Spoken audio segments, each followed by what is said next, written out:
Je m'appelle Alioune Badara Mboup. Je suis le coordonnateur de la coalition Diomaye Président dans la commune de Tivaouane. waaw bilan bi ñu ci am mooy bu dal suñu xel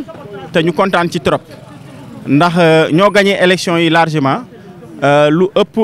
xaaj bi ak lu teg te loolu nag boo xoolee ci yeneen dëkk yi ñaari force politique ñoo fa newoon muy APR ak ñi nga xam ne ñoom ñooy coalition Diomaye Président mais ñun fii PUR dafay nekkoon nekk parti bu fi am doole am fi aussi la coalition Diomaye Président am fi aussi le parti au pouvoir yàlla def ñu gagné daanaka centre yi fi nekk yëpp et loolu nag bu amee c'est parce que Tivaouane bëgg nañoo bokk ci changement bi nga xam ni moom moo am suñu amee nag loo xam ni dañ koy regretter rek mooy li nga xam ni suñu naataangoo yi nga xam dañuy def ak ñoom politique fii te nekk ci parti au pouvoir mooy mbiru tarixa yi ñu yëkkati woon ni ñun suñu coalition dañuy xeex tarixa alors loolu nekkul dëgg ndax ñun ñi nga gis koo ci jël maamam rek wóllëre la ak ki nga xam ne ni moom mooy Seydi Hadji Malick ak suñu kilifa yi fi nekk ñun ay taalibe lañu bés bu fekkee ni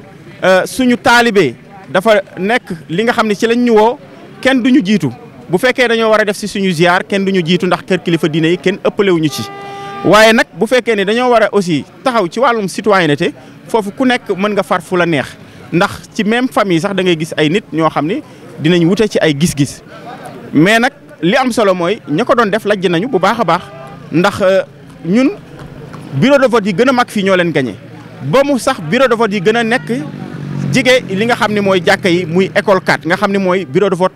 centre de vote bi gën a mag ñoo ko gagné. kon loolu nag day wane ni ñooñu débat boobu ñoom tey war nañoo am leçon que ni du débat boo xam ne sénégalais yi soxla nañ ko sénégalais yi dañoo soxla débat wu programme. waaye du débat boo xam ne dafay mën a indi ay fitna dafay mën a indi aussi ay jeexi jaaxa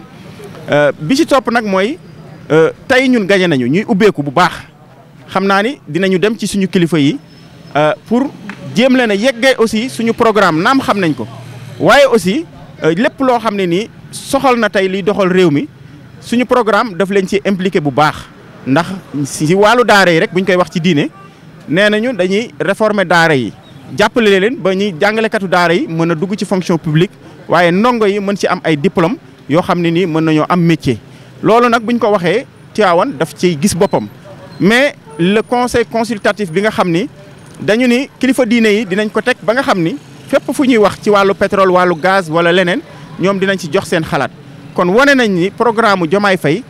le président Bassirou Diomaye Faye moo nekk programme bi nga xam ni moom moo gën a impliqué kilifa diine yi loolu nag dinañ doon ay bëtam dinañ doon ay tànkam dinañ doon aussi li nga xam ne moom mooy làmmiñam pour ànd seeg jeunesse bi pour vulgariser li nga xam ne moom mooy programme bi di woo jeunesse bi di leen wax ni changement bi seen changement la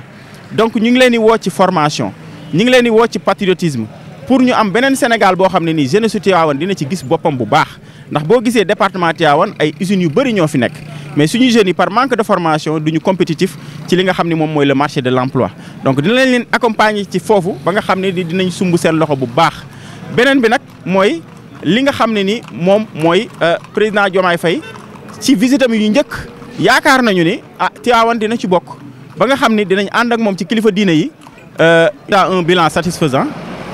parce que déjà vous connaissez ici au niveau du département il y avait 3 forces politiques il y avait le PUR il y avait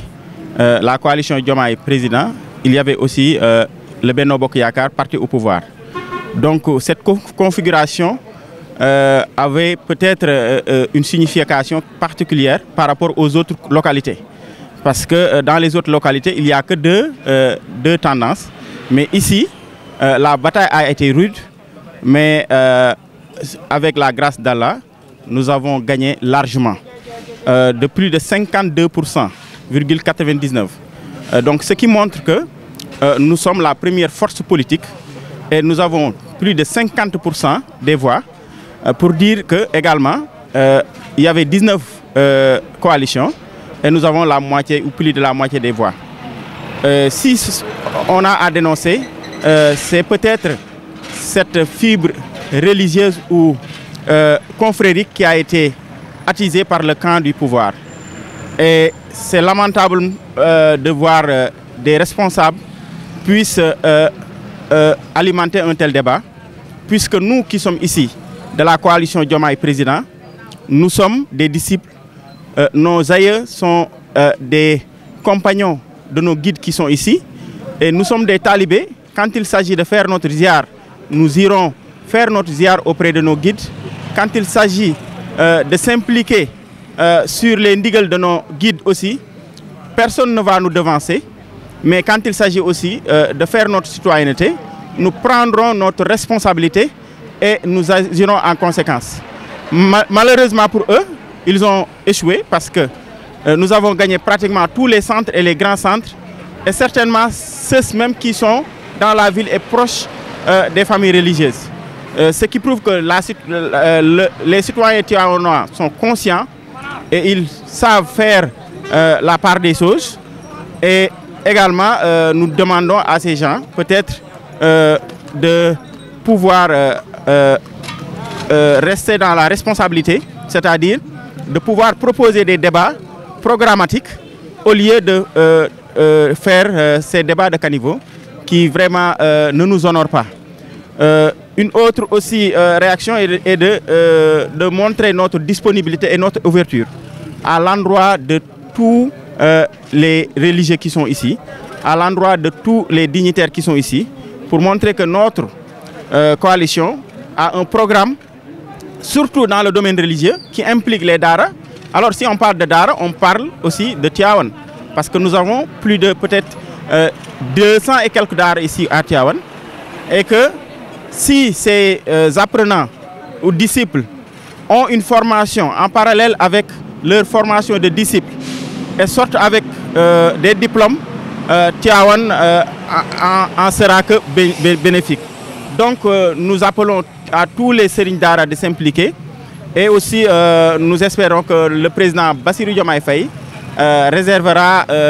une de ses premières visites à Tivaouane et nous allons l'accompagner. Nous serons ici aussi, ses yeux, ses pieds, pour vulgariser son programme, mais aussi faire un appel à la jeunesse pour dire que ce Sénégal-là, c'est le Sénégal de la compétence, c'est le Sénégal de l'engagement. Donc nous ferons tout pour que ces jeunes soient formés, pour qu'eux aussi ils puissent accompagner, n'est-ce pas, ce changement que nous prenons. Très bien.